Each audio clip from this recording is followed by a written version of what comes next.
Bonjour à tous et bienvenue dans cette première visioconférence dédiée à l'histoire de Seiko. Donc j'avais prévu de vous parler de l'histoire de la marque de 1956 à nos jours, parce que évidemment en une fois retracer toute l'histoire de Seiko c'était compliqué, vu que Seiko est né en 1881. Mais finalement, je me suis rendu compte que même la période de 1956 à aujourd'hui est beaucoup trop vaste, il y aurait énormément de choses à dire, et ça n'aurait pas tenu en une seule intervention. Donc je vous propose aujourd'hui un premier chapitre qui couvrira la période de 1956 à 1969. Donc 1956, on va voir que c'est l'entrée de Seiko dans une ère plus moderne. Et pourquoi jusqu'à 1969? Ça aussi, on va voir que c'est pas une année anodine dans l'histoire de Seiko, et puis surtout les années 60, ça sera une décennie particulière pour Seiko, que moi je considère comme étant l'âge d'or de cette marque. Bien que les années 70 seront aussi une période très intéressante, je pense que vraiment les années 60, c'est là qu'on retrouve toutes les racines de Seiko, et c'est pour ça que ça me semblait intéressant de traiter cette décennie d'une seule traite. Donc on a quand même pas mal d'axes de développement pour cette décennie, et chacun de ces axes pourrait être développé à part entière dans des interventions, des présentations spécifiques, mais j'ai décidé de traiter ces différents sujets en les survolant un petit peu, mais en les mettant ensemble en lien, puisqu'il y a quand même pas mal de choses qui se rejoignent, qui se regroupent, qui se recoupent, et pas mal de choses qui se passent en même temps. Et ça me semblait intéressant d'avoir déjà une première vue d'ensemble de ces différents sujets. Donc on va commencer avec Suwa et Daini. Donc je vais expliquer ce que sont Suwa Seikosha et Daini Seikosha, la rivalité qui existe entre ces deux entités, et c'est une chose qui est indispensable à connaître pour mieux comprendre l'histoire et la philosophie de Seiko dans son ensemble, aujourd'hui y compris. On parlera donc des premières montres modernes de Seiko à la fin des années 50, la Marvel, la Crown et la Chronos, ce qui nous amènera à parler donc de Grand Seiko et King Seiko, ce qui à son tour nous amènera à parler de la quête de la précision qu'a menée Seiko depuis très longtemps, et en particulier à cette période-là, avec la norme chronomètre ou chronomètre, le standard GS, et puis la participation de Seiko au concours de chronométrie au Japon et puis en Suisse. On parlera aussi des Seiko 5, parce que c'est une histoire très importante et qui a tenu un rôle déterminant dans l'histoire de Seiko. Ce qui nous amènera à parler donc des JO de Tokyo en 64, un autre événement marquant dans l'histoire de la manufacture. Et puis on parlera ensuite de trois axes essentiels pour avoir une vision d'ensemble de Seiko dans les années 60, donc à savoir la fabrication des premiers chronographes automatiques au monde, le début de l'histoire des plongeuses de Seiko, et puis enfin la naissance du quartz. Allez, c'est parti. Donc Daini Seikosha et Suwa Seikosha sont les deux grands centres de production de Seiko. Donc la première des deux à être apparue, c'est Daini Seikosha, qui veut dire la seconde ou la deuxième Seikosha en fait, qui a été fondée en 1937 à Kameido, à Tokyo, donc juste à côté de l'usine historique, on va dire, de Seikosha.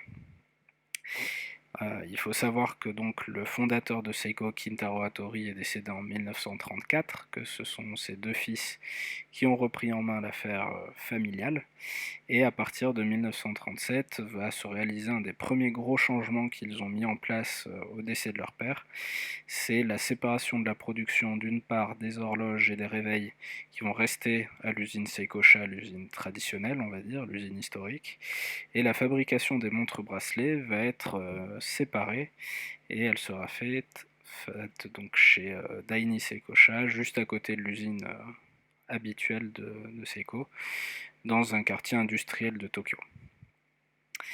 Et puis en 1943, Seiko va avoir la bonne idée, ou le bon sens en tout cas, d'envoyer une grande partie de son personnel et de son outil de production dans les montagnes, dans la préfecture de Nagano, plus précisément dans la ville de Suwa. ce qui va les amener à créer une nouvelle entité qu'ils vont appeler Suwa Seikosha, qui aura pour but tout simplement de préserver Seiko des bombardements de Tokyo qui les menacent à ce moment-là de la Seconde Guerre mondiale. Et ils ont très bien fait puisque en 44 et 45, Tokyo est quasiment rayé de la carte, on peut dire.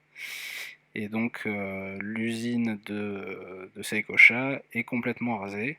Mais heureusement, il y a finalement assez peu de pertes et le bilan est lourd, mais pas trop lourd non plus, puisque quasiment tout aurait été sauvegardé à Suwa Seikosha. Et puis donc en 1948, la production peut reprendre à Daini seulement 3 ans après la fin de la guerre, ce qui est relativement exceptionnel quand même, et ce qui est rendu possible par justement une gestion intelligente des dirigeants de l'entreprise. Et donc, Seiko, à partir de la fin de la Seconde Guerre mondiale, on va dire, se retrouve avec 2 centres de production principaux.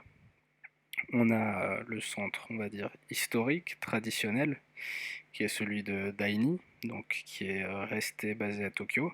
Et puis, on a cette nouvelle petite usine qui est une cousine, on va dire, née de la guerre, qui se retrouve donc dans les montagnes de la préfecture de Nagano, qui est donc Suwa Seikosha. Et assez vite, la direction de Seiko va mettre en compétition ces deux entités qui sont finalement deux entreprises indépendantes. Il va y avoir des passerelles entre les deux, il va y avoir certaines choses qui vont se passer, mais en interne, on considère vraiment que ce sont deux entreprises totalement indépendantes qui communiquent très peu et qui se retrouvent rapidement mis en concurrence.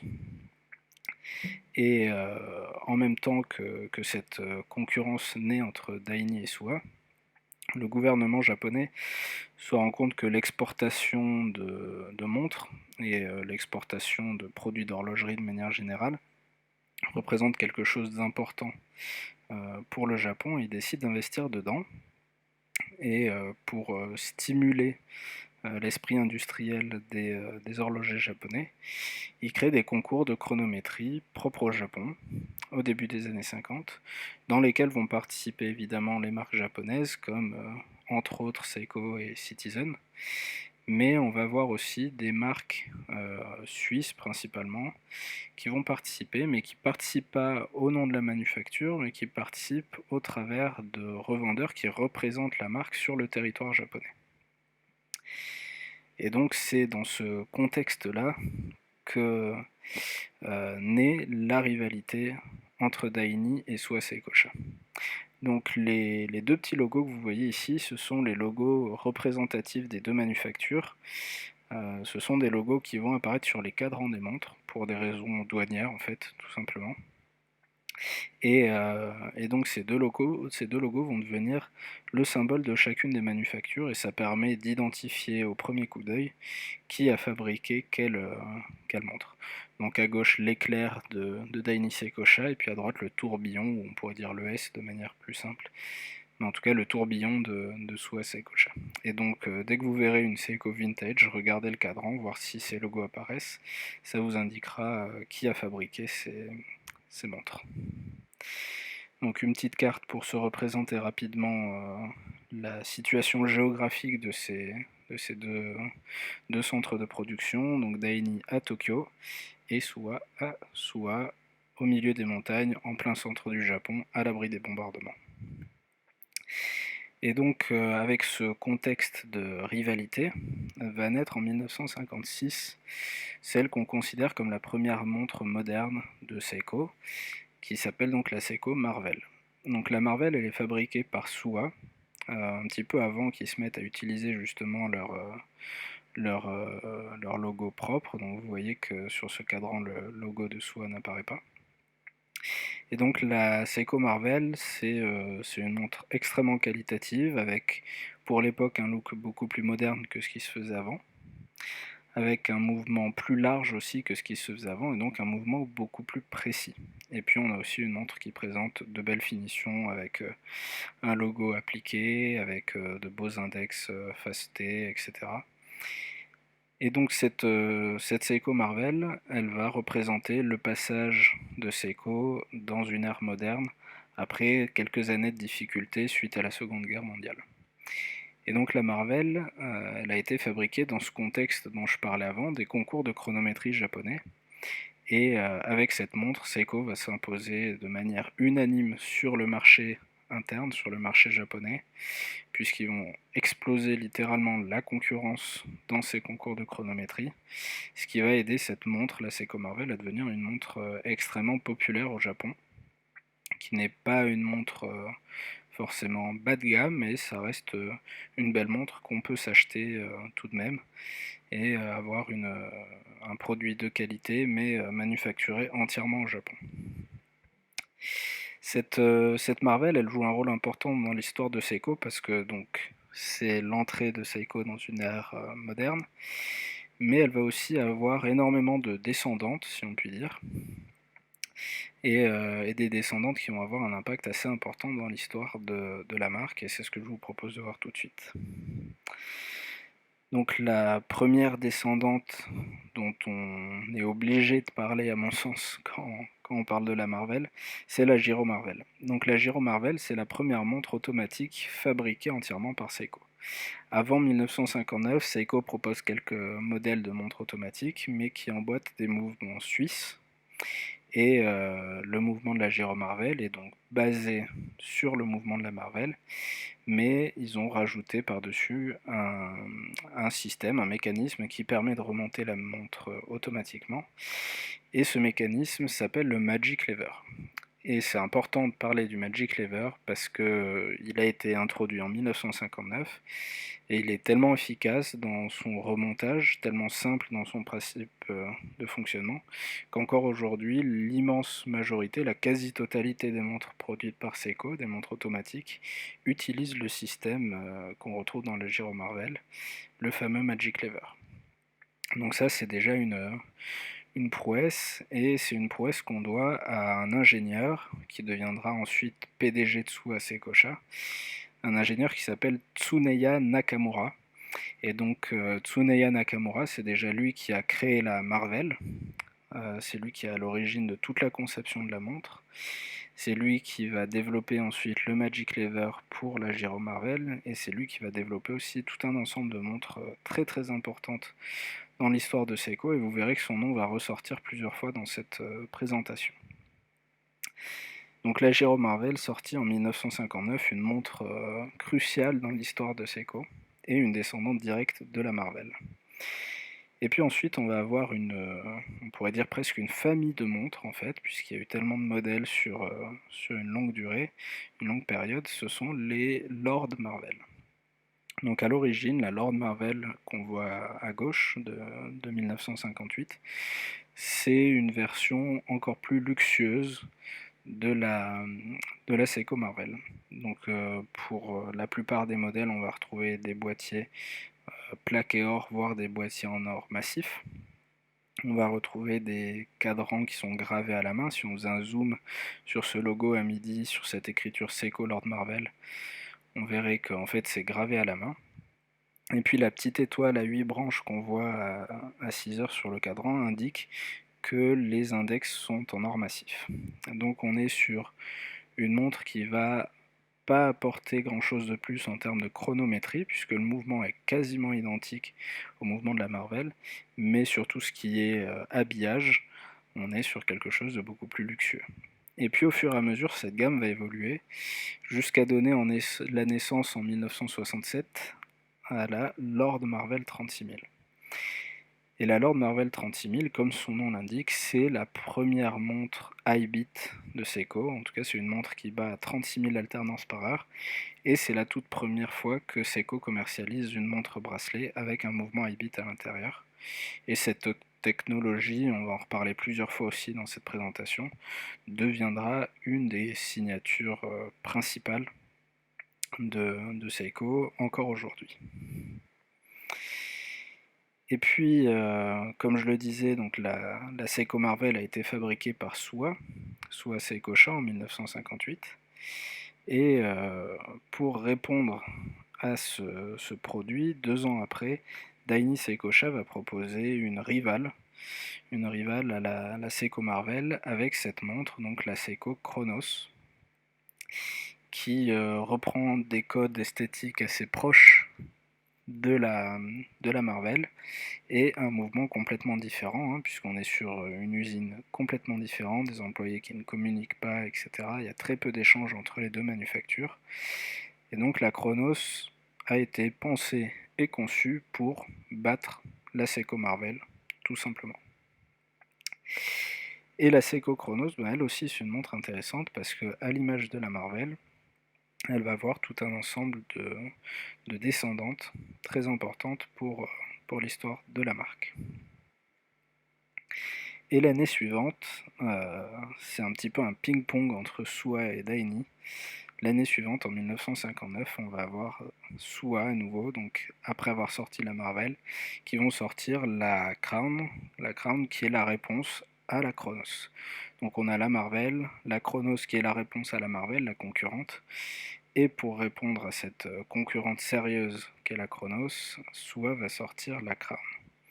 Et donc la Crown, elle se base aussi fortement sur la Marvel, mais alors que d'un côté la Lord Marvel va elle être la version plus luxueuse, mais qui n'apporte pas grand-chose d'un point de vue chronométrie, d'un point de vue mouvement, cette fois-ci la Crown, elle va pas se distinguer forcément par son habillage plus luxueux, mais celle-ci, elle va se distinguer par son mouvement, qui est une version encore améliorée du mouvement de la Marvel, entre autres avec un balancier plus stable, plus large en fait, qui permet à la montre d'être plus précise et plus stable, et donc de participer elle aussi au concours de chronométrie et de remporter énormément de prix en prenant la suite, donc en étant la digne héritière, on peut dire, de la Seiko Marvel. Et donc ces trois montres, la Marvel, la Chronos et la Crown, ce seront les trois premières montres vraiment modernes de Seiko à la fin des années 50, et elles vont jouer un rôle important dans beaucoup de montres qui sortiront par la suite dans les années 60. Et ces montres, ce sont aussi les symboles de cette rivalité naissante entre Daini et Suwa, donc entre la Chronos et la Crown. Et en fait, ce seront ces montres-là qui vont servir de base au développement de deux marques qui seront peut-être familières pour les amateurs de Seiko Vintage, avec donc King Seiko et Grand Seiko, puisqu'en fait King Seiko est clairement basé sur la Chronos en termes de mouvement, et puis on voit que l'esthétique est relativement proche aussi. Alors que Grand Seiko, là on va voir un mélange des genres entre le mouvement excellent, exceptionnel de la Crown, et puis les finitions haut de gamme de la Lord Marvel. Et donc la première Grand Seiko s'inscrit directement dans la lignée de la Marvel sortie en 56. Et cette Grand Seiko qu'on voit ici en bas à droite à l'image, cette première Grand Seiko sort en 1960. Et donc comme la Marvel et comme la Crown et comme la Lord Marvel, cette Grand Seiko est fabriquée par Suwa Seikosha sous la direction du fameux Tsuneya Nakamura, qui est donc le père des Grands Seiko. Au cours des années 60, la marque Grand Seiko va se développer, la gamme Grand Seiko va se développer. Donc à l'origine, on a juste une montre qu'on appelle aujourd'hui la First, qui est celle qu'on voit tout à gauche sur la photo. Et celle-ci Grand Seiko, à partir d'une montre, va donner toute une gamme de montres qui va se développer au fur et à mesure. Et en parallèle de ce développement très intéressant, sur lequel j'aurai l'occasion de revenir lors d'une prochaine présentation, en parallèle de ce développement, on va avoir le développement donc évidemment de King Seiko. King Seiko qui se positionne à l'origine comme la rivale de Grand Seiko. Et donc je vous mets ici l'exemple d'une King Seiko qui est à mon sens une des plus importantes, et on va revenir dessus. Donc King Seiko, pour la petite histoire, elle naît vraiment de la rivalité entre Suwa et Daini, puisque à la fin des années 50, le PDG de Seiko, qui s'appelle Shoji Hattori, donc on va reparler de lui aussi, Shoji Hattori, son mot d'ordre c'était de dire qu'il fallait rattraper et dépasser la Suisse. Les Japonais à la fin de la Seconde Guerre mondiale sont clairement conscients qu'ils ont un gros retard sur l'horlogerie suisse, mais ils savent qu'ils sont capables de les rattraper, et même ils espèrent pouvoir les dépasser. Et donc, Grand Seiko, quand la marque est lancée en 1960, la volonté affichée, elle est claire, Seiko ne s'en cache pas. Le but, c'est de faire une montre qui soit la meilleure montre au monde, et donc qui soit meilleure que les Suisses. Et donc quand le siège de Seiko décide de lancer une marque premium comme ça, une gamme en tout cas premium, il décide de confier cette tâche à une des deux manufactures, puisque les deux ne peuvent pas produire la même montre, et ils vont choisir soit Seikosha, parce que la Marvel et la Crown ont gagné énormément de prix de chronométrie au Japon, et donc c'était évident que ça devait être Suwa qui allait développer Grand Seiko. Sauf que Suwa, c'est un petit peu la petite sœur, on va dire, la petite sœur de Daini Seikosha, c'est la nouvelle, et Daini Seikosha, c'est la tradition, c'est l'histoire de la manufacture depuis 1881, et donc un petit peu par fierté, on va dire, Daini va décider de créer sa propre gamme de montres haut de gamme, et donc c'est à ce moment-là qu'ils décident de créer King Seiko. Donc ils se disent, il n'y a pas de raison, Suwa doit développer une gamme supérieur de montres avec Grand Seiko, nous on va faire pareil, sauf que nous on va l'appeler King Seiko. Et donc dès le début, King Seiko est vraiment une rivale de Grand Seiko. Jusqu'à un moment fatidique, un tournant important dans les années 60. Et ce qui va faire basculer l'histoire de Seiko, l'histoire de King Seiko et l'histoire de Grand Seiko, c'est donc cette fameuse norme chronomètre ou chronomètre. Donc à l'époque, on avait ces observatoires astronomiques en Suisse, et en particulier celui de Bâle, qui dictait un ensemble de critères qui permettaient de dire qu'une montre était chronomètre ou pas. C'est ce qui deviendra plus tard, pour faire simple, le COSC. Et donc cette norme chronomètre, c'est une norme qui est obtenue en faisant certifier ces montres par ces observatoires, qui sont des organismes extérieurs, on va dire, indépendants des marques. Sauf que Grand Seiko, il décide de suivre exactement les mêmes normes que celles de l'observatoire de Bâle, mais ils testent leurs montres en interne. Ils ne font pas tester les montres par un observatoire indépendant, ils font tester ça en interne. Et donc en 1966, les Suisses arrivent à faire interdire aux Japonais d'utiliser le terme chronomètre sur leur cadran, puisque à ce moment-là au Japon, il n'existe pas d'observatoire astronomique qui soit indépendant et qui soit en mesure de certifier les montres. Et donc à ce moment-là, Seiko se dit, depuis le temps qu'on dit qu'il faut rattraper et dépasser la Suisse, voilà une occasion parfaite de le faire. Et donc ils vont mettre au point une norme qui sera plus donc la norme chronomètre, mais qui sera le standard Grand Seiko. Et donc le standard Grand Seiko, c'est lui qu'on voit dans ce tableau au niveau de la troisième colonne, dans la colonne GS. Tout à gauche, on a BO chronomètre, qui veut dire donc Basel Observatory, l'observatoire de Bâle. Et puis on a cette colonne GS qui nous indique le standard de précision de Grand Seiko, qui est donc, comme vous pouvez le constater, un standard plus strict encore que le standard suisse, que la norme chronomètre. Et donc c'est une façon pour Seiko de déjà commencer à se distinguer en disant, nous, on va être encore plus exigeants que les Suisses sur la chronométrie, on va faire des montres qui sont encore plus précises.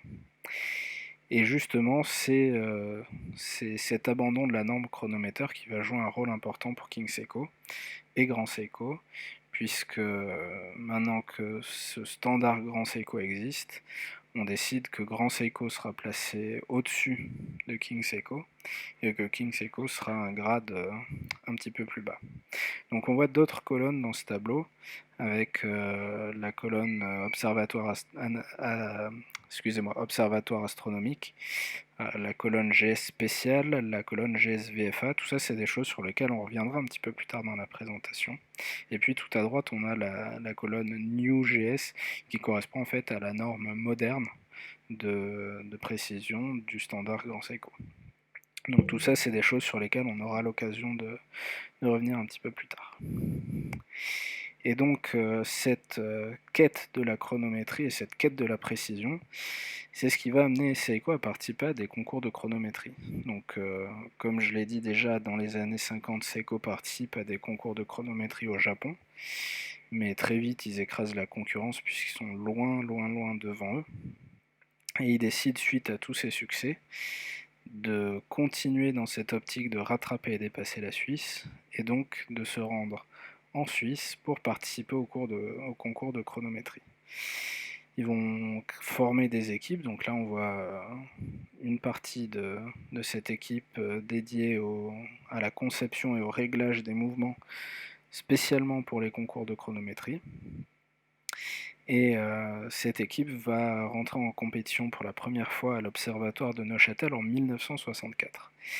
Et en 1964, c'est un petit peu la catastrophe pour Seiko parce que le classement est sans appel, ils arrivent à peu près 150e au concours de chronométrie, ce qui est vraiment catastrophique pour eux. Donc ils vont se poser les bonnes questions, se demander qu'est-ce qui les a amenés à avoir des scores aussi mauvais. Et ils vont mettre en place tout un ensemble de solutions techniques pour pallier à ces problèmes-là.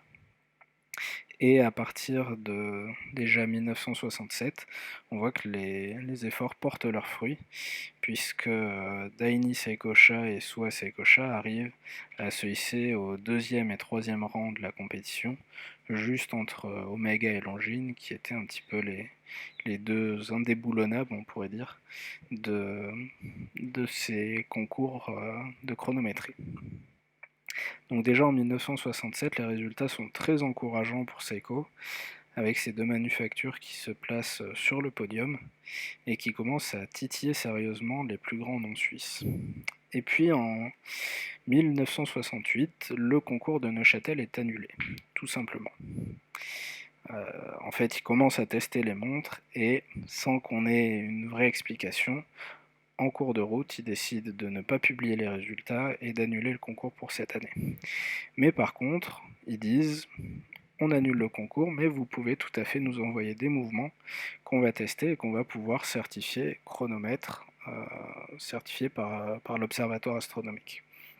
Et donc c'est ce que va faire Seiko en 1968, en envoyant 103 calibres 45-20. Donc le calibre 45-20, c'est un calibre de Daini, on distingue un petit peu l'éclair de Daini à 6 heures sur cette montre. C'est un calibre high bit, donc qui bat 36 000 alternances par heure, et c'est un calibre à remontage manuel qui est relativement fin et qui ne propose pas de remontage automatique. Et donc sur les 103 mouvements qui sont soumis, 73 vont réussir les tests, et ces 73 mouvements vont être emboîtés dans cette montre qu'on voit à l'image, avec son boîtier en or qui est finement texturé, ce cadran texturé, et puis ces index en or massif, ces grandes aiguilles, etc. Et c'est cette montre qu'on appelle aujourd'hui, qu'on abrège en tout cas en l'appelant AOC pour Astronomical Observatory Chronometer.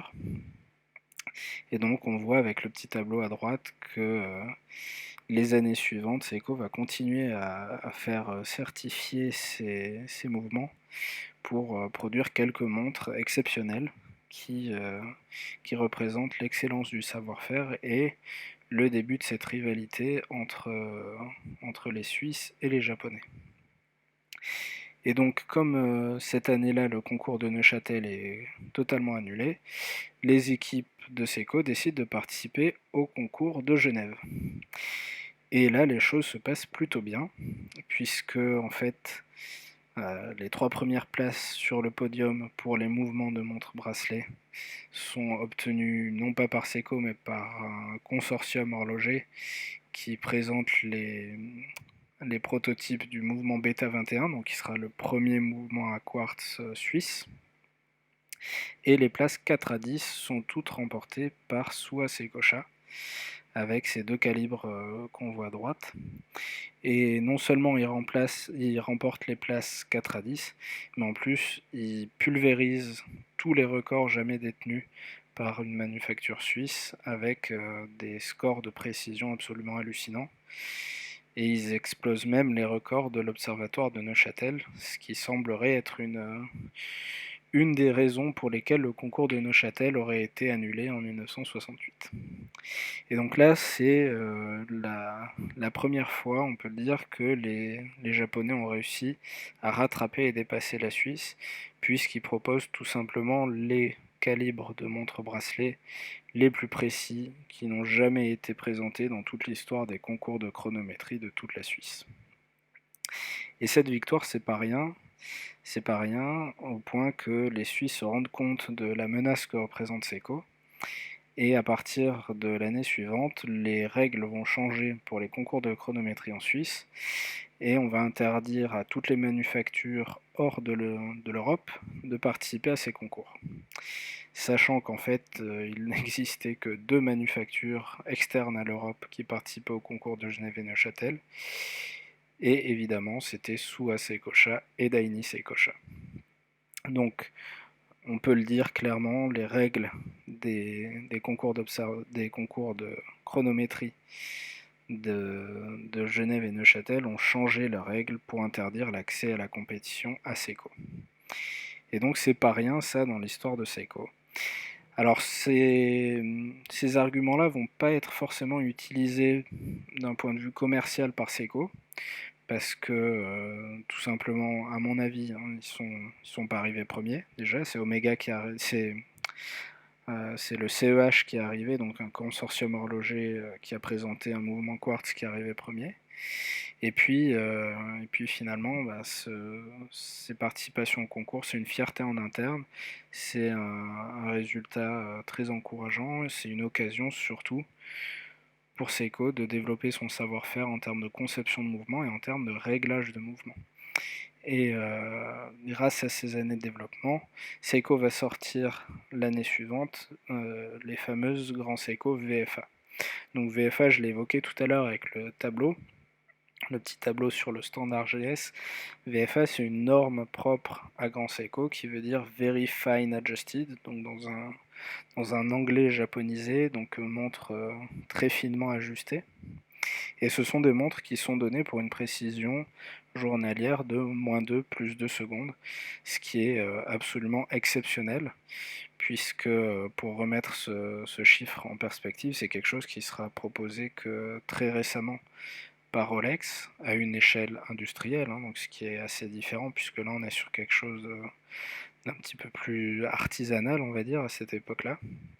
Mais en tout cas, c'est une précision incroyable pour des montres bracelets, et c'est fou qu'une marque en 1969 puisse proposer des montres mécaniques avec des tolérances chronométriques aussi strictes. Et donc les VFA, on peut considérer que c'est un petit peu l'aboutissement de ces deux histoires qu'on vient de voir. D'un côté l'histoire de Grand Seiko, et puis de l'autre côté l'histoire des concours de chronométrie, puisque c'est le savoir-faire acquis lors de ces expériences-là qui va permettre à Seiko de produire ces montres-là. Et puis en plus, ces deux mouvements, donc on a à gauche la 61 GS VFA, donc basée sur le calibre 61, et donc fabriquée par Suwa Seikosha, comme on peut le voir avec le petit logo sur le cadran. Et puis à droite, on a la 45 GS VFA avec le calibre 45, qui est le même qu'on retrouve justement dans la montre certifiée à Neuchâtel. Ces deux mouvements-là, ce sont des mouvements IBIT, des mouvements à 36 000 alternances, et donc je vous avais dit qu'on en reparlerait, c'est un des exemples de l'application de cette technologie par Seiko. Donc en 1969, Seiko va réussir à tout simplement produire la montre mécanique la plus précise au monde, et c'est pour eux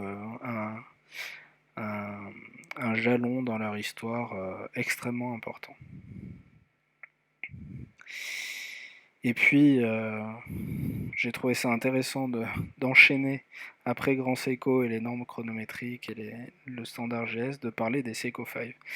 Parce qu'aujourd'hui, pour la plupart des amateurs d'horlogerie, si on devait positionner les différentes gammes de Seiko sur un spectre, on va avoir d'un extrême, on va dire, dans l'entrée de gamme, les Seiko 5, et puis à l'extrême haut de gamme, on va avoir Grand Seiko, et puis éventuellement Credor aussi. Mais ça serait une grave erreur que de limiter les Seiko 5 à des montres entrée de gamme et assez insignifiantes, puisqu'en fait c'est une gamme de montres qui a eu un impact majeur dans l'histoire de la marque, comme on va le voir rapidement maintenant. Donc ces montres, quand elles sortent en 1963, elles ne s'appellent pas encore Seiko 5, elles s'appellent Seiko Sportsmatic 5. Et je fais exprès de dire 5 parce qu'en japonais, tout simplement, ils disent 5, ils disent pas 5 en japonais, ils disent pas 5 en français, ils disent 5. Et ça, c'est pour une raison particulière. Donc la gamme des Sportsmatic 5, si on regarde un petit peu sa genèse, on se doute qu'il y a quelque chose d'exceptionnel qui se trame parce qu'on a trois noms principalement qui sont derrière ce projet. Le premier nom, c'est le nom de Ren Tanaka. Donc Ren Tanaka, c'est lui qui est à l'origine de cette idée et de ce projet de Sportsmatic 5. Et Ren Tanaka, c'est quelqu'un qui a eu un impact prépondérant dans l'histoire de Seiko aussi. Et j'espère avoir l'occasion de vous raconter son histoire. Et Ren Tanaka, c'était surtout le mentor de Taro Tanaka. Alors Taro Tanaka, c'est un nom qui est peut-être un petit peu plus familier chez les amateurs de Seiko, puisque c'est un designer très important qui a joué un rôle essentiel, en particulier dans le développement de grands Seiko, puisque c'est lui qui est à l'origine de la grammaire du design, donc cet ensemble de règles de design qui sont censées donner à Seiko son image, son identité visuelle. Et puis c'est lui qui sera aussi à l'origine du design des premières Seiko 5. Et puis on retrouve à nouveau le nom de Tsuneya Nakamura, donc pour rappel, c'est lui qui est à l'origine de la Marvel, de la Lord Marvel, de la Crown, et puis de la gamme Grand Seiko. Donc on voit que déjà, juste si on prend les personnes impliquées dans le développement des Seiko 5, on se doute qu'il y a quelque chose d'assez important qui est en train de se tramer, puisqu'on a les trois personnes les plus influentes sur l'histoire de Seiko depuis le fondateur Kintaro Hattori. Et donc souvent quand on parle des Seiko 5 aujourd'hui, on nous répète que 5 correspond à ces 5 critères que sont censés représenter les montres. Mais en fait ce nom a été donné par Ren Tanaka comme uniquement un argument marketing, on va dire, puisque, comme on va le voir, c'est une montre qui est pensée pour le marché international, donc il fallait lui donner un nom en anglais. Le fait de donner un chiffre, c'est quelque chose qui est bien à la mode à cette époque-là. Et puis Ren Tanaka avait l'idée que donner un chiffre pair, ça donnait une image moins dynamique. Si on disait 2 ou 4, c'était moins vendeur. Mais 5, il y a quelque chose de plus dynamique dans le fait que ça soit un nombre impair. Donc assez vite, il décide que cette gamme sera appelée la gamme 5. Et finalement, c'est secondairement que Seiko va se dire, bah, en fait, 5, ça correspond à 5 critères. Et ils vont donner plusieurs versions qui vont évoluer au fur et à mesure des années. Et ils sont jamais trop d'accord avec eux-mêmes. Mais donc, voilà, c'était la petite anecdote pour se dire que finalement, ce nom de 5, même s'il peut correspondre à certaines caractéristiques, c'est avant tout un argument commercial et marketing. Donc les Seiko 5 en 63, c'est quoi? Eh ben, ce sont des montres automatiques. Donc je vous rappelle que la première Seiko automatique manufacturée, c'est uniquement 4 ans avant. À cette époque, on a encore énormément de montres à remontage manuel.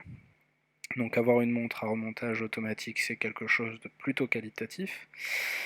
Ensuite, ce sont des montres qui doivent être parfaitement étanches parce que jusqu'à présent, dans les années 50 et le début des années 60, l'étanchéité chez Seiko, c'est pas encore trop ça.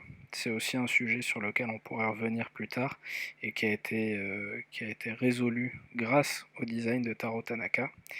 Quand on dit qu'il a eu un impact, c'est vraiment jusque dans certains détails. Donc une montre étanche, c'est important parce que ce sont des montres qui sont pensées pour les jeunes, que les jeunes ils vont à la plage, ils vont à la rivière, ils se baignent, etc. Et puis aussi parce que tout simplement le Japon c'est un pays très très très humide, et puis les Japonais se baignent énormément, ils vont souvent dans les bains publics, ils vont souvent dans les sources chaudes naturelles, etc. Et donc faire une montre automatique et étanche c'est quelque chose d'important pour eux. Puis donc c'est, comme je l'ai déjà dit, une montre qui est pensée pour les jeunes et pour le marché international.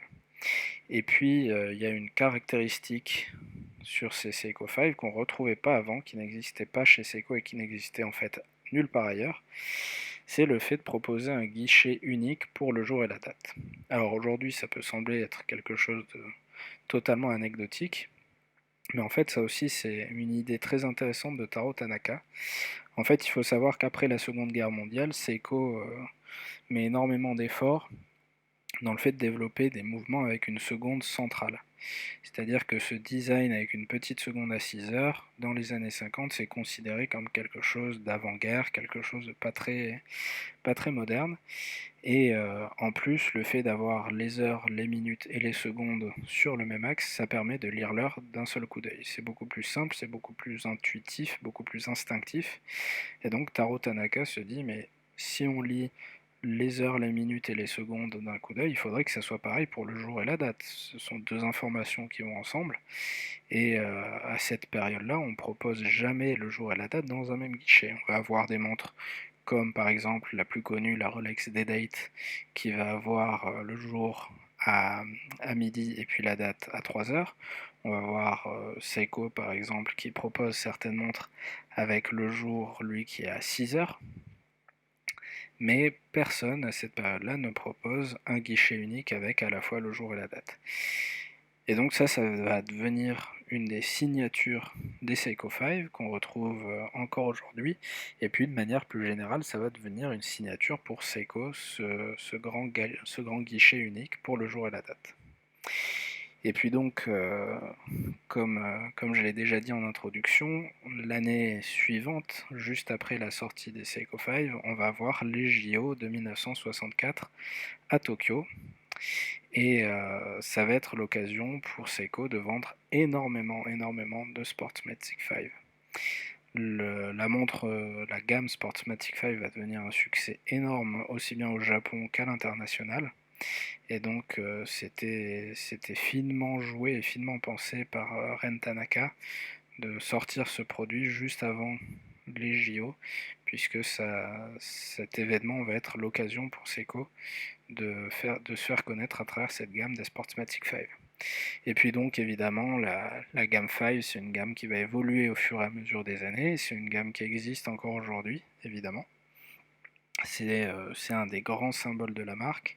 Alors aujourd'hui, ça a été associé plus avec les montres entrée de gamme, puisqu'on est toujours sur des montres très abordables et pensées plutôt pour les jeunes et les personnes qui ne souhaitent pas mettre une somme trop importante dans les montres. Mais il faut savoir que depuis quasiment 60 ans, Seiko a vendu des dizaines et des dizaines de millions de Seiko 5. Et alors je me souviens plus exactement de l'année, si c'est 64, 65, mais en tout cas au milieu des années 60, Seiko annonce officiellement avoir vendu plus de Sportsmatic 5 dans le monde entier que la totalité des exports de l'industrie horlogère suisse. Donc c'est quelque chose d'énorme, puisqu'en un an, une gamme de chez Seiko va peser plus que la totalité de la production horlogère suisse qui sortira du pays. Et donc, moi je pense qu'on peut aller même un petit peu plus loin, et ça fera l'objet aussi d'une autre présentation, mais je suis persuadé que la gamme des Seiko 5 a participé beaucoup plus à la crise horlogère suisse des années 70 et 80 que le quartz. Et ça, on a des faits économiques qui viennent appuyer cette explication avec les articles entre autres de Pierre-Yves Donzé qui explique que cette crise des années 70 en Suisse n'est pas due au quartz mais due à la compétitivité des montres japonaises et au fait que le tissu industriel horloger japonais est tout simplement mieux organisé et mieux structuré que le tissu industriel suisse. Et je reste persuadé que dans ce combat, on va dire, entre les Suisses et les Japonais, la gamme des Seiko 5 a eu un impact absolument dramatique pour la Suisse, mais absolument fantastique pour les Japonais. Et puis donc, je vous propose maintenant de vous pencher rapidement sur les JO de 64, puisque, comme on l'a dit, la Seiko 5 a été présenté au monde entier à l'occasion de cet événement. C'est un événement qui est très très très important pour Seiko. On peut voir ça comme un simple événement sportif où Seiko va être chronométreur. Mais en fait, ça va beaucoup plus loin puisque c'est l'occasion pour Seiko de s'imposer sur la scène mondiale, tout simplement. Puisque jusqu'à présent, tout ce dont on a parlé, que ce soit King Seiko, Grand Seiko, les concours de chronométrie, etc., ce ne sont pas des choses qui vont être utilisées par Seiko pour faire de la communication. Et en tout cas, pas en dehors du Japon, ça c'est sûr et certain. Grand Seiko, c'est une gamme qui n'est commercialisée quasiment qu'au Japon. On a quelques traces de Grand Seiko qui ont été vendus en Asie ou en Amérique, mais c'est vraiment anecdotique. Et puis les concours de chronométrie, comme j'ai déjà dit, ça n'a pas été utilisé par Seiko comme argument commercial. Contrairement à d'autres manufactures suisses qui avaient pour habitude d'utiliser ça dans leur communication. Par contre, les JO de 64, pour Seiko, c'est une occasion rêvée de se faire connaître. Et on pourrait penser que Seiko est chronométreur des Jeux de Tokyo parce que ça se passe au Japon et que c'est une maison japonaise, mais en fait, il n'en est rien. On va revenir un petit peu juste avant les Jeux Olympiques de 64 pour voir un petit peu comment se passait la chronométrie sportive à ce moment-là. Donc on avait souvent, même tout le temps en fait, des scènes un petit peu comme celle-ci, où on avait à peu près une vingtaine d'arbitres, on pourrait dire, de chronométreurs, qui sont alignés sur la ligne d'arrivée et qui ont pour tâche de devoir donc chacun chronométrer les participants. Et en fait, pourquoi il y a autant de personnes qui chronomètrent? C'est tout simplement parce que chacun de ces chronométreurs va avoir des temps différents pour un même athlète. À cette époque, on pense que c'est dû à un facteur humain, le fait que si on prend 10 personnes qui vont chronométrer une course, chacun va pas déclencher avec la même rapidité exactement au même moment, et puis ils vont pas non plus arrêter le chrono pile poil exactement au même moment. Et donc ils se disent, le meilleur moyen d'avoir un temps précis, c'est d'avoir plein de chronométreurs, et puis de faire la moyenne de ces temps. À aucun moment ils se disent que c'est peut-être les chronos qui sont pas assez précis. Et Seiko, quand au début des années 60, ils décident de développer des chronos pour pouvoir espérer participer au JO de 64, ils se disent, nous, on va quand même essayer de voir ce qu'il en est vraiment. Est-ce que c'est un problème humain ou est-ce que c'est un problème matériel? Et donc, on va avoir un des ingénieurs de Seiko qui va avoir l'idée de créer une machine qui va déclencher et arrêter plusieurs chronos en même temps pour pouvoir tester leur précision et donc éliminer le facteur humain de l'équation.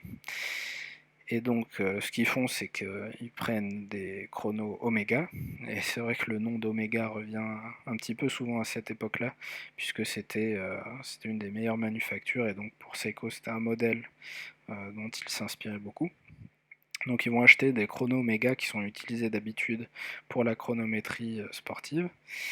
Ils vont les tester et ils vont se rendre compte qu'en fait, quand le robot déclenche et arrête les chronos en même temps, on a toujours une erreur de mesure. Et donc ils essayent de comprendre pourquoi. Et ce qu'il faut voir, c'est que sur ces chronos, que nous on appelle chrono, il n'y a pas de différence avec les montres bracelets, mais en anglais ils appellent ça stopwatch.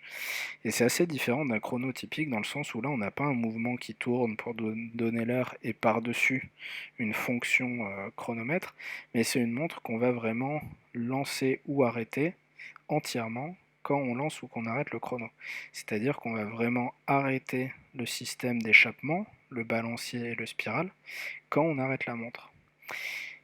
Et c'est sur ça que Seiko va travailler, parce qu'ils se rendent compte que l'erreur de chronométrie vient du fait que selon dans quelle position on arrête le balancier, le spiral va être plus ou moins tendu ou détendu, et donc au moment où on va faire repartir la montre, à ce moment-là, on va avoir un décalage, un espèce de saut inconstant au début. Et donc leur idée, c'est d'utiliser quelque chose qui est oublié mais connu, on va dire. En tout cas, c'est pas une innovation proprement parlée de Seiko. C'est une came en forme de cœur. Et donc c'est ce qu'on voit sur cette image en haut à droite. c'est cette espèce de pièce qui dépasse à droite de l'axe du balancier. Donc c'est une pièce qui a une forme de cœur, comme son nom l'indique. Et le principe, c'est ce qu'on voit sur les deux images du bas. Donc quand on va arrêter la montre, on va avoir ce marteau qui va venir frapper contre la came en forme de cœur et qui va faire en sorte de toujours venir se loger dans le creux du cœur, on pourrait dire, et donc d'arrêter toujours le balancier dans la même position. Ce qui permet, une fois qu'on relance le chrono, d'avoir toujours le même saut au début et donc de gagner en précision quand on chronomètre une épreuve. Et donc Seiko va présenter ces chronos-là équipés de cette particularité au comité olympique pour justement choisir qui va être le chronométreur des Jeux de Tokyo. Et donc l'histoire est assez intéressante et c'est une anecdote que je trouve particulièrement chouette parce que en fait dans le comité en charge de décider qui va pouvoir chronométrer se trouve un chronométreur officiel qui fait ça, c'est son boulot à temps plein. Et en fait, c'est même son boulot à plus que temps plein, puisqu'il est réputé pour être particulièrement casse-pied, particulièrement exigeant, et même quand il travaille pas, quand il est de repos, il va assister à des compétitions sportives, il chronomètre ça depuis les gradins, et si jamais le temps que lui il obtient ne colle pas avec le temps officiel, il va demander des comptes aux officiels. Donc c'est vraiment quelqu'un qui est, on peut le dire, particulièrement casse-pied, et c'est un peu lui qui a le dernier mot pour le choix des chronos pour les JO, et c'est lui qui départage les différentes manufactures. Et donc en 62, Seiko va envoyer un représentant présenter ses chronos, et le chronométreur en question a une petite habitude quand il y a une manufacture qui vient présenter des produits, c'est qu'il prend 2 chronos au pif, qu'il prend dans les mains, un dans la main gauche, un dans la main droite, et puis au début de la présentation, il lance le chrono. Au bout de 2-3 minutes, il arrête le chrono, il compare les deux, et il regarde s'il y a un écart. Et puis la présentation continue, lui il relance le chrono, et puis à peu près au bout d'une demi-heure, il refait la même manip, il arrête les deux chronos, il compare, et il regarde l'écart, et puis il relance une dernière fois les chronos, qui va arrêter à la fin de la présentation, et à ce moment-là, il va à nouveau comparer l'écart entre les deux. Et puis le fonctionnement habituel, c'est de se dire qu'il y a une certaine tolérance, une marge de manœuvre, on va dire, dans la précision des chronos sur un temps un petit peu plus long. Et quelle ne fut pas sa surprise quand, à la fin de la présentation de Seiko, il se rend compte que les deux chronos n'ont absolument pas d'écart du tout, chose qu'il n'avait jamais vue avant. Puisque, comme on l'a vu, c'est par nature même, dans la construction même de ces montres, on ne peut pas avoir deux chronos qui donnent pile poil exactement le même temps.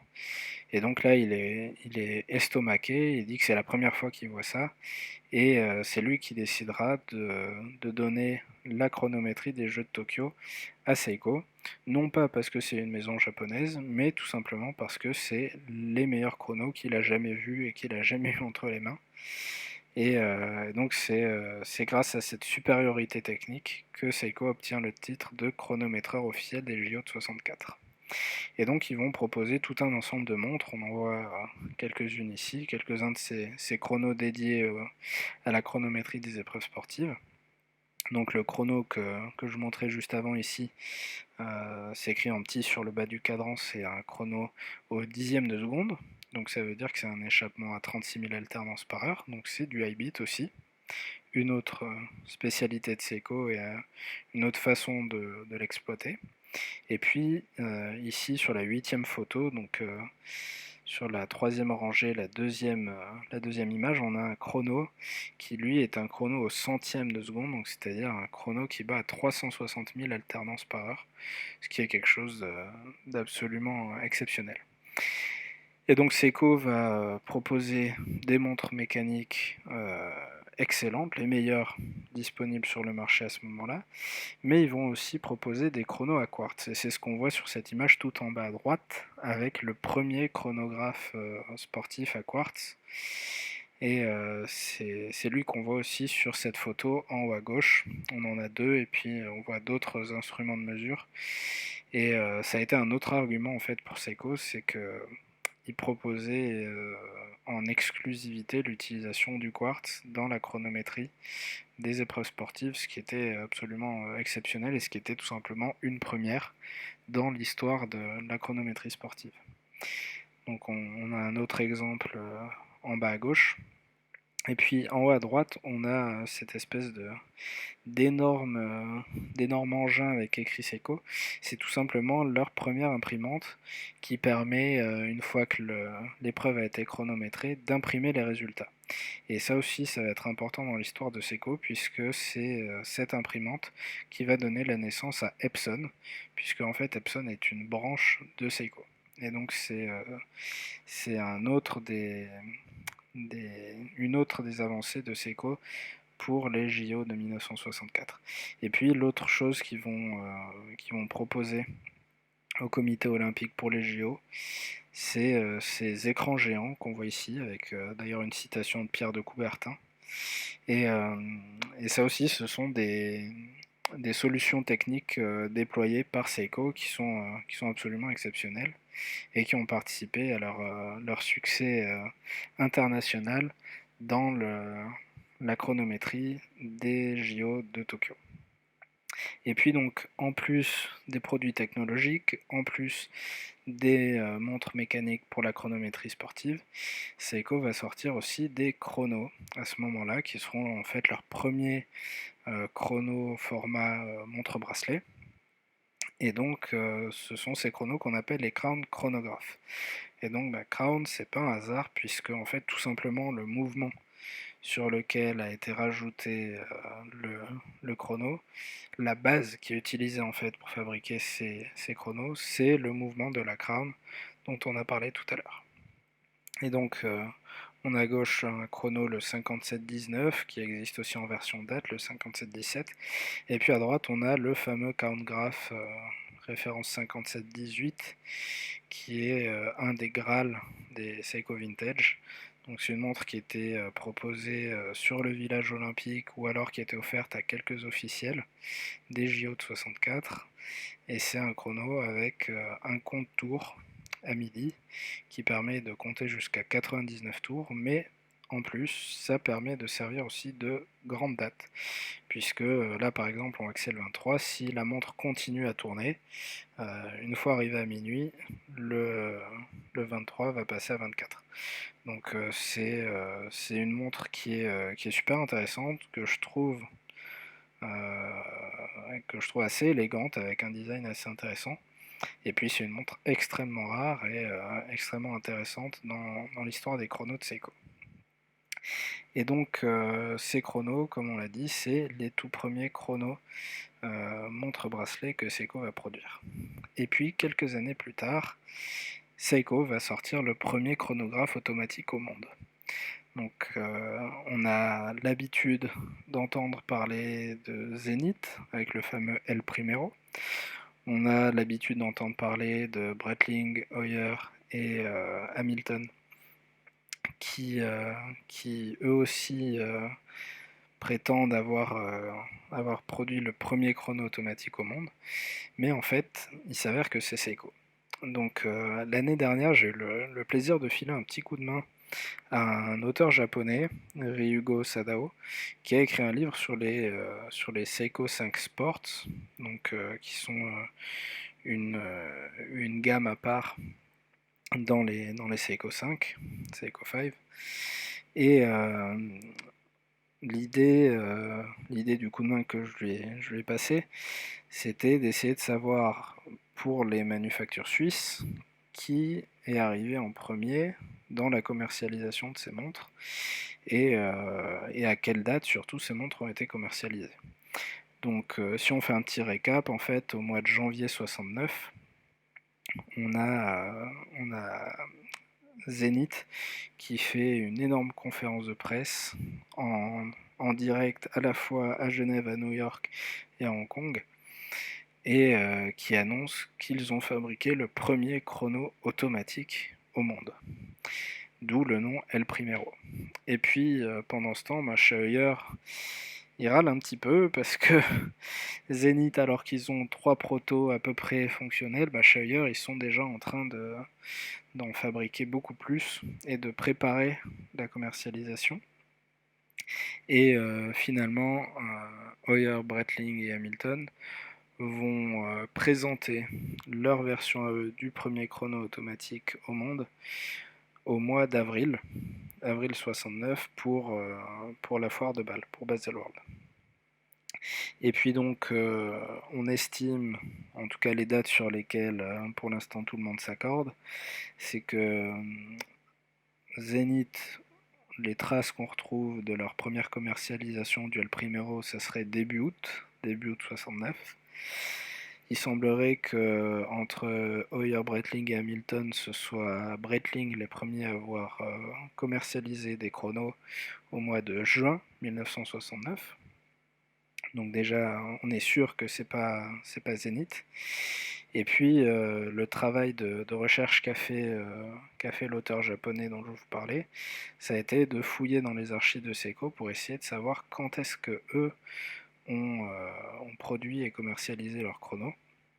Et en fait, il s'avère que la production à l'échelle industrielle commence dès le mois d'octobre 68 et que les premiers chronos équipés du calibre 61-39 seront commercialisés au Japon et partout dans le monde à partir du mois de mai. Donc on a retrouvé les bons de commande, les bons de livraison, etc. Et maintenant on n'a plus de doute possible, c'est bien Seiko qui a commercialisé les premiers chronos automatiques au monde. Donc on a les deux versions ici des premiers chronos à avoir été commercialisés. Et donc le chrono de gauche, si vous vous intéressez un petit peu à l'histoire de Seiko, vous le reconnaissez sûrement puisque dans sa version jaune, il est surnommé Pog. Et Pog, c'est le nom d'un colonel américain qui est allé dans l'espace avec son chrono Seiko au poignet. Il avait évidemment son chrono Omega Speedmaster de dotation avec lui, mais vu qu'il avait fait tout son entraînement avec sa Seiko, il avait préféré partir avec la Seiko au poignet et laisser son Omega dans la poche. Et ce qui est intéressant avec cette petite anecdote, au-delà de dire que Seiko a envoyé le premier, enfin envoyé officieusement, hein, c'était pas un placement de produit, mais en tout cas, le premier chrono automatique au monde dans l'espace, c'est un chrono Seiko, et c'est un chrono automatique. Et c'est intéressant parce que à cette époque, ils utilisaient dans l'espace surtout des chronos à remontage manuel, de peur que le système de rotor qui tourne et qui remonte la montre ne soit pas efficace quand les astronautes sont en condition de zéro gravité. Et en fait, la POG a fonctionné parfaitement dans l'espace, pour la simple raison qu'elle est équipée du fameux Magic Lever dont je parlais au début de la présentation avec la Gyro Marvel. Et en fait, le Magic Lever, il est tellement efficace que même sans aucune gravité, le moindre mouvement de la montre permet de remonter le mouvement. Et donc le colonel Pog a fait tout son séjour dans l'espace avec sa montre au poignet. Alors quand je dis dans l'espace, c'est pas sortie extravéhiculaire, c'est vraiment à l'intérieur. Mais ça n'empêche que le premier chrono automatique dans l'espace, c'est un Seiko, et c'est plutôt la classe. Et puis donc, on ne peut pas parler de Seiko sans parler des plongeuses. Et la riche histoire des plongeuses de Seiko commence elle aussi dans les années 60 avec cette montre, la fameuse 62 Mas. Donc la 62 Mas qui sort en 1965. Et c'est une montre qui reprend le style qu'on appelle skin diver. Donc les skin divers, c'est quoi? Ce sont des plongeuses qui sont pas vraiment considérées comme des plongeuses professionnelles, dans le sens où ce sont des montres un petit peu plus fines et puis avec une étanchéité un petit peu moindre. Ce sont des montres censées répondre à un besoin particulier qui est de se dire ma montre, je veux pouvoir la porter aussi bien au bureau, à la ville, que quand je vais faire de la plongée l'été en vacances. Et c'est pas une montre qui est pensée pour un usage professionnel. Donc les skin divers, on les retrouve on retrouve dans ces montres-là un look assez spécifique qui est la forme du boîtier un petit peu carré avec ses cornes larges et cette découpe assez typique. Et ça, c'est dû au fait tout simplement que en Suisse, on avait principalement deux fabricants de boîtiers qui faisaient des montres étanches et relativement fines et qui ont vendu ce type de boîtier à plein de manufactures qui en ont fait des montres un petit peu différentes, mais avec toujours ce style. Et donc la 62 masse s'inscrit dans cette grande famille des plongeuses appelée Skin Diver, et c'est un design de Taro Tanaka. Et pour la petite anecdote, Taro Tanaka, en fait, aujourd'hui, il aime pas du tout cette montre. En tout cas, il trouve pas que ça soit un design réussi. Alors que c'est dans l'histoire des plongeuses Seiko, c'est une plongeuse absolument mythique. Donc ça peut porter à sourire de se dire que même son créateur n'en était finalement pas très satisfait.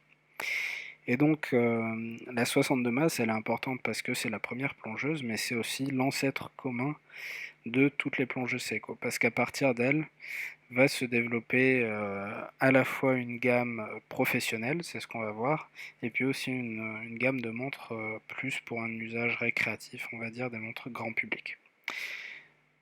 Donc peu de temps finalement après le début de la commercialisation de la 62 masse, uniquement 2 ans après, Seiko va sortir une plongeuse qui est cette fois-ci pensée pour la plongée professionnelle, avec une étanchéité à 300 mètres, avec un boîtier monobloc. Et encore une fois, cette montre, ça sera le résultat du travail de Taro Tanaka, le fameux designer de beaucoup de montres importantes, puisque j'ai oublié de le dire, mais c'est lui qui a dessiné les chronos des JO de 64. Et puis, comme on l'a déjà vu, c'est lui qui est à l'origine des Seiko 5 et de l'identité visuelle de Grand Seiko. Donc Taro Tanaka, c'est lui aussi qui est derrière toutes les premières plongeuses de Seiko, donc la 62 masse, mais aussi la 62-15, et celle qui la remplacera après une année de production, la 61-59. Donc vous voyez que visuellement ces deux montres sont très très proches, mais la différence, à mon sens, la plus importante, elle n'est pas esthétique, mais elle est dans le calibre. Donc la 62 masse et la 62-15 utilisent des mouvements qui font partie de la famille des calibres 62, qui sont d'excellents calibres automatiques, mais le calibre 61, c'est un des tout meilleurs mouvements jamais fabriqués par Seiko. Et donc, si vous vous rappelez tout à l'heure quand je parlais des VFA, je vous ai dit qu'il y avait la 61 GS VFA. Eh bien, c'est exactement la même famille de calibres. Et donc 61-59, pareil, il faudrait faire une petite présentation juste sur le déchiffrage des références chez Seiko, mais donc 61 c'est la famille du calibre, le calibre 61, et le 5 ça nous indique le niveau de réglage du mouvement. C'est-à-dire que tout à l'heure je vous ai dit qu'il y avait la norme GS spéciale et la norme GS VFA, que VFA c'était moins 2 plus 2. Eh bien, la norme GS spéciale, c'est non pas moins 2 plus 2 secondes par jour, mais moins 3 plus 3 secondes par jour. Et ce petit 5 dans la référence 61-59, ça indique que ce mouvement est ajusté pour justement suivre le standard GS spécial de moins 3 plus 3. Et donc, en plus de ça, contrairement au calibre 62, le calibre 61, c'est un mouvement high beat, lui aussi, qui bat à 36 000 alternances par heure. Donc la 61-59-7000, qui sort en 1968, c'est vraiment la plongeuse professionnelle ultime à l'époque. Une montre fabuleuse qui va avoir une longue descendance et qui va être réinterprétée à l'ère moderne, puisqu'aujourd'hui la fameuse Marine Master 300 ou MM300 comme on aime l'appeler, c'est une montre qui reprend quasiment trait pour trait le design de la 61-59.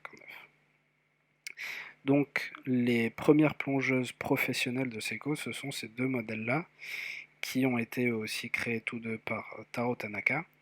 Mais comme je l'ai dit juste avant, la 62 masse va aussi donner naissance à des plongeuses qu'on pourrait appeler des plongeuses grand public.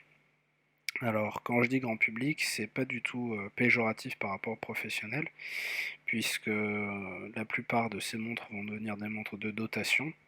On en parlera tout de suite après. Mais en tout cas, ce sont des montres qui sont pensées pour un usage un petit peu moins intensif que les montres professionnelles. Et donc là aussi, on est sur un calibre 61, mais c'est pas la version iBit. On est sur le 6105 qui a un calibre à l'architecture quasiment identique, mais qui lui ne bat pas à 36 000 alternances. Donc c'est déjà par le mouvement une montre un petit peu plus abordable. Et donc à gauche on voit la première plongeuse grand public, la 6105-8000, qui reprend quelques codes de la 62 masse avec ses index carrés, avec ce boîtier qui reste un petit peu aussi dans le style Skin Diver, mais qui devient un petit peu plus original, un petit peu plus personnel, et avec l'apparition de la couronne à 4 heures. Donc c'est quelque chose qu'on voit déjà sur les plongeuses professionnelles et qu'on va voir également maintenant sur les plongeuses grand public, et qui deviendra une autre des signatures visuelles de Seiko. Et puis, donc cette 6105-8000 sort en 1968, et puis en 1970, elle va évoluer un petit peu. En tout cas, elle va prendre de l'embonpoint, puisque elle va ressembler à ce qu'on voit à droite, la 6105-8110, qui est assez connue dans l'histoire des plongeuses, puisqu'elle a équipé énormément de GIs américains, en particulier au Vietnam, ce qui explique qu'on la retrouve au poignet de Martin Sheen dans Apocalypse Now. Donc on la surnomme souvent la Apocalypse Now, on la surnomme aussi la Willard, du nom du personnage du film qui la porte. Et puis au Japon, on la connaît plutôt sous le nom de la Naomi Uemura, puisque c'est un des plus grands explorateurs japonais qui a porté cette montre au poignet lors d'une expédition en solitaire au pôle Nord.